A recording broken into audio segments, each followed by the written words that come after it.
The trade deadline is getting closer and closer by the day, and the Edmonton Oilers, in their strategy for the trade deadline, still has some bumps in the road. All that and more today on Oilers Digest, as we also preview today's game against the Buffalo Sabres in an afternoon matinee. All that and more today. But if you haven't subscribed to the channel already, make sure you do so. If you're part of the 81% that haven't subscribed to the channel, folks, what are you waiting for? For any and all Oiler news, trades, games, recaps, this is the place to be. And without further ado, we need a lifeline for a deadline. Yes, when it comes to the Edmonton Oilers in the trade deadline, there's still some questions that have to be asked and answered before they can do any monumental moves. The Oilers don't need to know or even need a much better idea if Evander Kane can play in the regular season until around the end of February or the beginning of March, as the trade deadline is March 7th.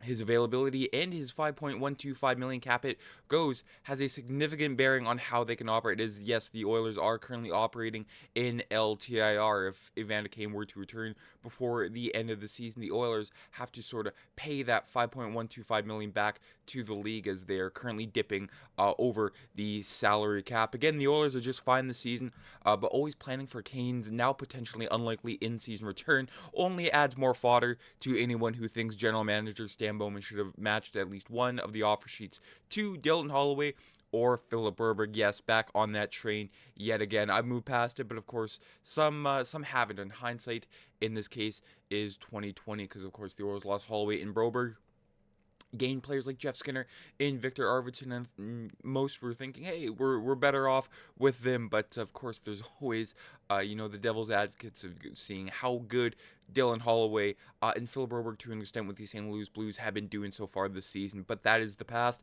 This is the future, and this is the now. The Oilers will keep scouring the market for a top 9 forward, specifically on the wing, but that player might not be necessary. Of course, they do have Jeff Skinner down the depth chart. He's a 6-time third-goal scorer. That's a nice option to have just sitting there, even if the fit hasn't been ideal so far. Jeff Skinner, in his $3 million cap hit, will be on the books, even if he wants to remain, or if he wants to remain an Oiler, which he claims he does. And of course, he's been very open with the media. He's been friendly with the team. I haven't seen anything that suggests that he's currently unhappy with he is. Put him anywhere in the lineup, and Jeff Skinner will be happy. Of course, the Oilers adding John Klingberg with a contract for more than the league minimum and with a signing bonus, which put them into LTR, was the cost of doing business and securing the player. Of course, many other teams like the Toronto Maple Leafs, the Colorado Avalanche, the Ottawa Senators, the Dallas Stars, even Klingberg's former team, were after Klingberg in the John Klingberg sweepstakes, but the Oilers took that one. However, the belief around the organization right now, it is unlikely Evander Kane will play before the postseason. I think, once the news came out that Evander Kane was, getting all these, procedures done in the month of January, there's no way he's returning before the end of the regular season. But when it comes to defense, in fitting some players in, of course, Alec Regula, who the Oilers did acquire off of waivers, he's still sitting in IR. He was skating with John Klingberg earlier this week with Connor McDavid, as Connor McDavid's still serving his suspension. And some are asking, how would Regula get into the lineup even if all the defensemen are healthy? Evan Bouchard, Mattias Ekholm, Darnell Nurse, and Brett Kulak aren't coming out as long as the games matter. John Klingberg needs all the action he can get, and that just leaves Ty Emberson's spot. But Emberson has been steadily improving all season, and his inclusion on the first PK unit has helped to revitalize that special team. And special they are. It's hard to see how Alec Regula will play for the Oilers this season, again, barring injury. Still, he could join Troy Stecher and Josh Brown among the depth options for the team.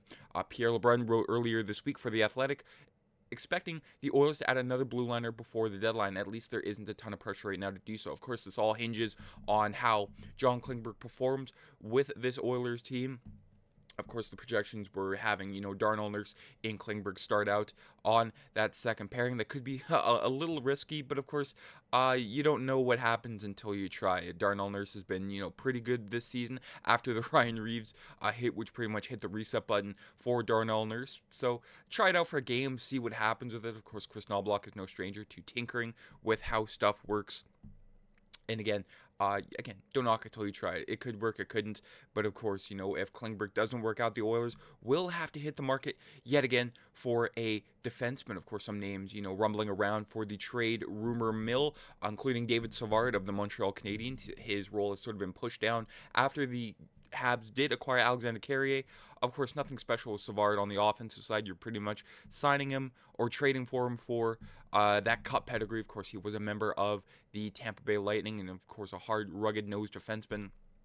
The Oilers, in their history, have loved their fair share of those. And also another name, a bit of a wild card here, Rasmus Ristolainen from the Philadelphia Flyers. I don't know how the Oilers would acquire him. Of course, the Oilers, not much stocked in the cupboard when it comes to the pool of assets for draft picks or prospects. And of course, I don't think the Oilers would trade Matt Savoy for Rasmus Ristolainen. If they did, I would light many, many things on fire. But those two names have been linked to the Oilers. But of course, the Oilers, again, their fair share of acquiring defensemen at the trade deadline. Of course, they did acquire Mike Green.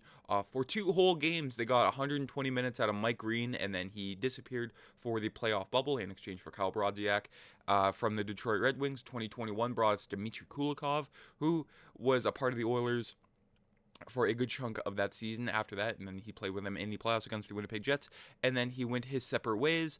2022 brought us Brett Kulak from the Montreal Canadiens, a trade that I really, really love in hindsight. William Lagesson, don't really know what he's up to nowadays. 2023 brought us the Ekholm trade.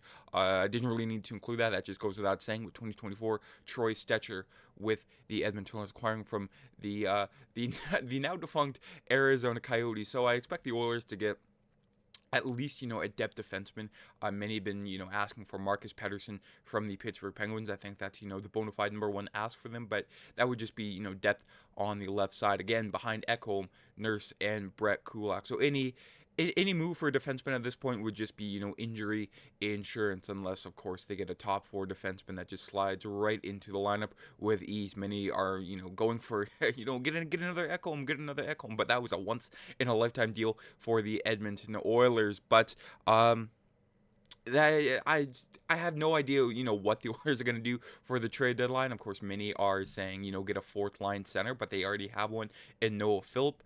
There's no reason to burn assets on a guy like, say, Nick Bjugstad again, when he's pretty much just going to leave the team again. That's what he did in the spring of 2023, and I have no reason why he wouldn't do that again, because, of course, in that trade, they did trade Michael Kesselring to the Arizona Coyotes for Nick Bjugstad, and I would have left Michael Kesselring on this team now, but again, in hindsight. But on McLeod 9, yes, this afternoon the Oilers will be taking on the Buffalo Sabres, who themselves have been in the bottom of the barrel when it comes to the NHL standings. But the Oilers lines and pairings from yesterday morning's skate, not really a whole lot of change here. Puck Holson, Draisaitl, Arvidsson, Matthias Janmark, Ryan, Nugent-Hopkins, and Connor Brown, Corey Perry, Adam Henrique, Zach Hyman, and Jeff Skinner, Noah Philp, and Kasperi Kapanen.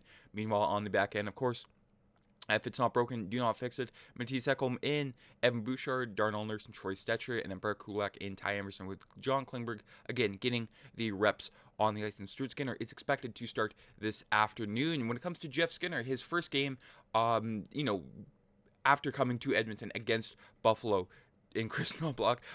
Jeff Skinner has been in his doghouse, but, Nobby, still very fond of the guy. He's been around the net quite a bit, and yesterday he's been on the first power play. That really helped him, but he's really been snake bitten lately. Of course, there was, 2 chances for Skinner on the power play in the second period against the Vancouver Canucks, stoned twice by Thatcher Demko. Of course, very snake bitten, but for me, if a player's playing well, it's not necessarily looking at the point column and seeing they've scored each night or getting an assist. It's getting scoring chances, and he's been doing that, and it's just been very unfortunate that the puck hasn't been going in at a rate that he's definitely used to. And last night was probably one of his games where he had more opportunities than in the past. I feel just a matter of time before they start going in for him, and just not 1 or 2, but in bunches. Of course, similarly to Connor Brown last year, where he didn't score until I do believe it was March against the Washington Capitals last year. Of course, Connor Brown, not a 6-time 30-goal scorer, but still very, very similar circumstances. And Jeff Skinner, with a smile on his face, I think anytime you go somewhere new, there's obviously adjustments, but I felt pretty comfortable right away. We got a really good group in here, a lot of older guys and guys who've been around and on different teams. And while that doesn't always help, I think in this case, there are some experienced guys that are comfortable and making guys feel comfortable. I felt that right away, so I've really enjoyed it. And Jeff Skinner yet to get a taste of the Stanley Cup playoffs, and hopefully he does get that in April. But just taking a look at his former team, talking about his new team, but taking a look at his former team, the Buffalo Sabres, currently third last in the NHL with a record of 18-25-5. Of course, a good chunk of those 30 losses combined there came with a 13-game losing streak there in December and into January. So, of course, the Buffalo Sabres, on paper, they're not the worst looking team, but just very, very unlucky. And they've been on this West Coast road trip with 6-4 losses to Seattle, a 5-2 loss to Calgary, and they did beat the Vancouver Canucks, although who hasn't in this day and age? And they will cap that 4-game road trip this afternoon against the Edmonton Oilers. And again, another matinee matchup, just taking a look at their morning skate from yesterday in Edmonton with J.J. Peterka, Yuri Kulik, and Tage Thompson, Dylan Cousins, Ryan McLeod, who has come back from his 3-game stint on injured reserve right next to Alex Tuch, Zach Benson, Peyton Krebs, and Jack Quinn, and lastly here, Beck Malenstein and Sam Lafferty, and there's this a rotation with Nick Aube-Kubel in Jason Zucker. Jason Zucker is a game-time decision as he's missed the last 2 games with illness. And on the back end here, again, it's a very, very young team, but not a bad team on paper here with Bowen Byram and Connor Clifton, Matthias Samuelsson and Owen Power, and lastly here, Jacob Bryson and Henry Yokoharu. Of course, the Sabres still without Rasmus Dahlin, their captain, with Dennis Gilbert as the extra defenseman. And it said here, Ukko-Pekka Luukkonen was the projected starter right in front of James Reimer, but Lindy Ruff, the head coach of the Buffalo Sabres, said there's a good possibility goaltender James Reimer, who last played 3 weeks ago in Vegas, gets the start for Buffalo, and Reimer comes into this one with a goals against average of 3.05 and a save percentage of .891 with only 1 win in those 9 games played. But of course, you know, the veteran presence in the Buffalo locker room, that's always not a bad thing to have with James Reimer. Of course, I would have loved James Reimer a few years ago. Now, not so much. But that is it for today's video. Let me know down in the comments what you think about the Oilers trade deadline plans. Who should they go and get? Who should they get rid of? Who is first on the chopping block for this Oiler team? And let me know your thoughts about today's game. Enjoy the afternoon matinee, folks. You'll still have lots of stuff to do in the evening after this one, which is always, you know, a sight to see. Of course, I'm not always a fan of those 9 o'clock, 8 o'clock mountain starts on a Saturday night, but that is just my preference. Make sure you subscribe here to the channel. And folks, enjoy the game today. Should be a good one. Buffalo, Edmonton. Take care. I'm Matt.